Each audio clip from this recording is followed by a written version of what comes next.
En premier lieu, la gestion des sources humaines. Le Bureau national des opérations s'occupe de la gestion du personnel de la CENI. C'est ce poste qui fut pendant longtemps géré par Flavien Missioni, le cousin de l'abbé Apollinaire Malou Malou, et qui occupe aujourd'hui une fonction plus élevée de secrétaire exécutif au sein de la CENI. Ce poste de gestion des ressources humaines est hautement stratégique car c'est à ce niveau que s'opère, comme nous allons le voir bientôt, la sélection des hommes et des femmes appelés à œuvrer en faveur de la victoire d'un seul candidat, Joseph Kabila, et de sa famille politique. La deuxième fonction de ce bureau, c'est le déploiement des équipements électoraux sur toute l'étendue de la République. Cette mission du déploiement des matériaux électoraux était jusqu'ici confiée aux éléments de l'ONU, en partie donc aux éléments de l'ONU, la MONUSCO, grâce à son imposante flotte aérienne, des hélicoptères, des avions et à son riche parc automobile. Maintenant que Hippolyte Kanambe semble renoncer à l'aide internationale, on voit mal comment il va suppléer au manque du transport, de moyens de transport pour le déploiement de ces matériels de vote. Mais là n'est pas notre préoccupation. Autre fonction du Bureau national des opérations, c'est la formation des agents électoraux. Initialement, tout agent de la mission électorale, de la Commission électorale nationale indépendante CENI, devait être formé pour assumer un travail de qualité. Ici aussi, le Bureau national des opérations sélectionne, et c'est là que se situe réellement le cœur du système, commence le cœur du système de fraude. Toute la sélection des personnes, des Congolais, en dehors des étrangers que nous allons voir, qui sont tous des hommes choisis par les amis de Kabila. Ici, la sélection qui est faite par des hommes de Kabila au sein de la CENI ne sélectionne que les candidats qui remplissent, qui respectent le profil de l'appartenance au camp de ce candidat ou de sa famille politique. Et la fonction du transfert des données physiques vers le Bureau national, les superviseurs nationaux et les techniciens nationaux de la CENI, ils sont chargés de collecter toutes les données des bulletins de vote, des ordinateurs, des imprimantes, donc des matériaux électoraux à travers toute l'étendue de la République démocratique du Congo. Ce qui fait que les témoins des candidats, des autres candidats se limitent seulement au bureau de vote, mais n'accompagnent pas le reste des opérations délicates jusqu'à leurs résultats finaux. Et c'est à ce niveau justement que s'organise principalement le gros des opérations de fraude et de substitution des matériaux électoraux. Or, les agents opérant dans ce secteur sont tous triés, comme nous venons de le dire, sur les volets. Ils sont presque tous choisis selon le critère de leur obédience au PPRD ou selon leur appartenance au giron de la Kabylie en général. Ce sont les éléments qui nous ont été fournis par les ingénieurs au sein même de la CENI. Et voici,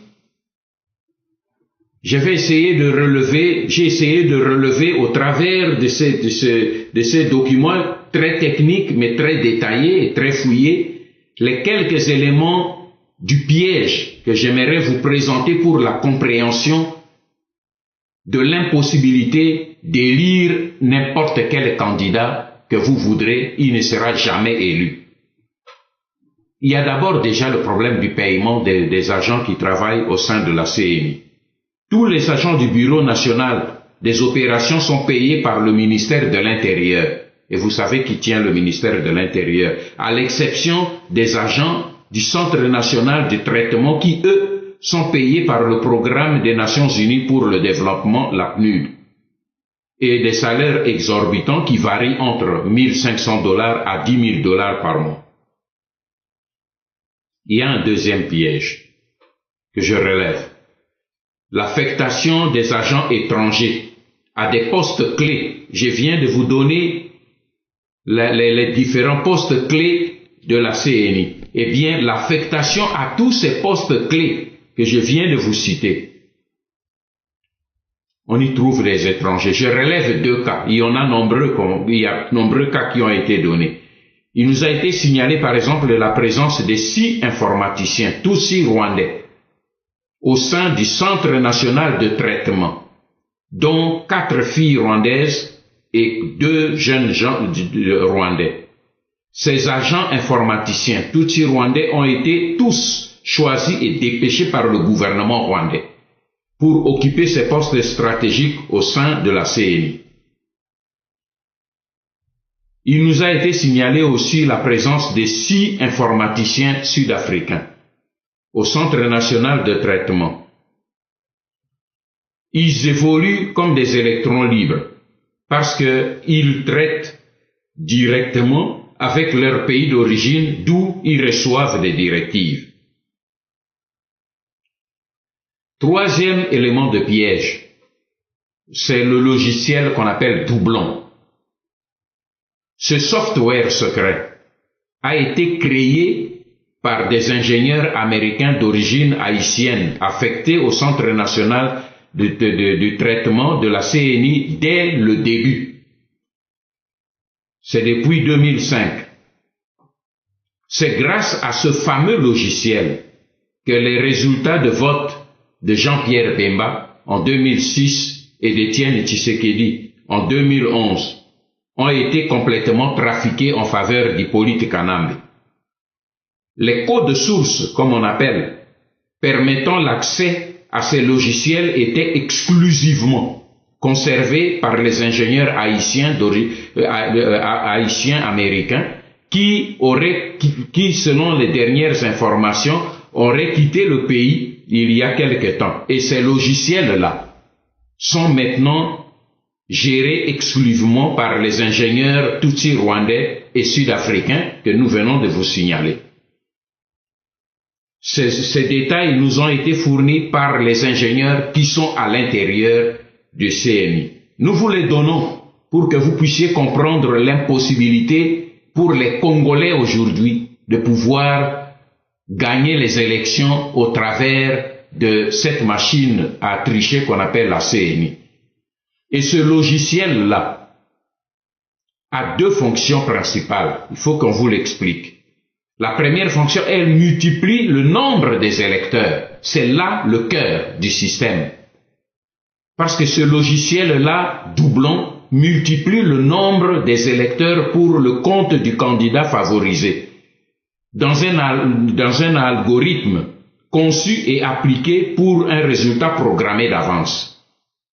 Autrement dit, ce logiciel est destiné à tricher en gonflant le nombre des électeurs en faveur d'un candidat donné, en l'occurrence ici, Hippolyte Kanambe, Joseph Kabila, pour les présidentielles et pour ses partisans dans les législatifs et dans les locales. Deuxième fonction de ce logiciel doublon, c'est qu'elle est capable de supprimer les redondances des noms dans une base de données, ou cela veut dire les répétitions des électeurs qui ont voté plusieurs fois dans plusieurs bureaux. Ce logiciel a la mission d'effacer les traces des opérations de fraude dans une base de données pour prévenir un éventuel contrôle.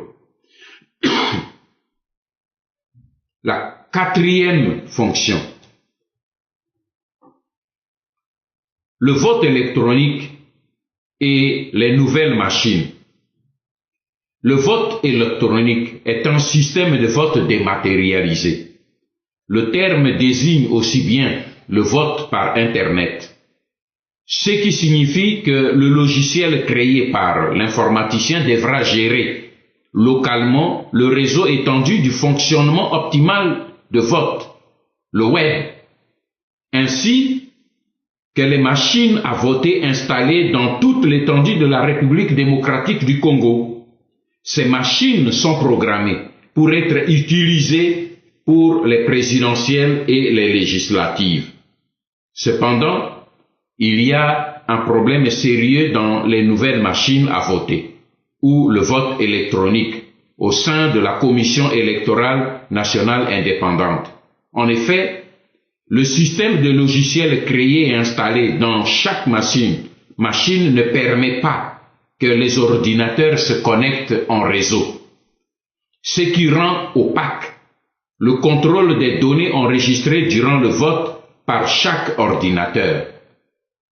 L'expert, la conséquence veut dire maintenant que l'expert manipulateur de l'ordinateur devient ainsi le seul maître des données de vote à enregistrer et du résultat final du vote à proclamer. Or, comme nous avons dit précédemment, les agents électoraux, les ingénieurs étrangers du Centre national de traitement et du Bureau national des opérations sont tous des agents en mission pour le compte de Kabila et de ses hommes. Ainsi, la boucle vient d'être bouclée.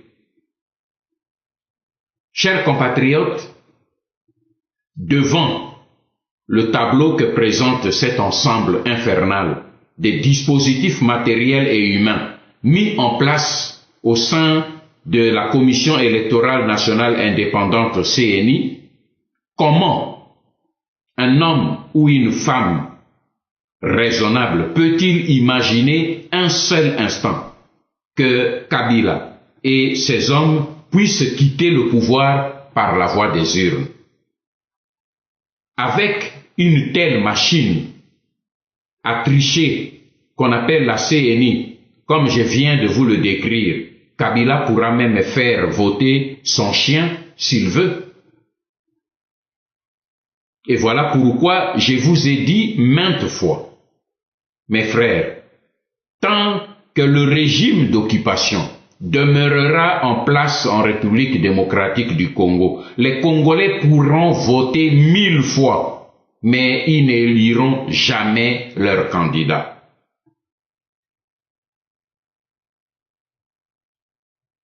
Avant de conclure, je voudrais signaler, toujours à la lumière des descriptions que nous ont données les ingénieurs, les quelques difficultés que rencontreront les candidats de l'opposition pour contrôler, les témoins, des candidats de l'opposition pour contrôler le résultat de vote.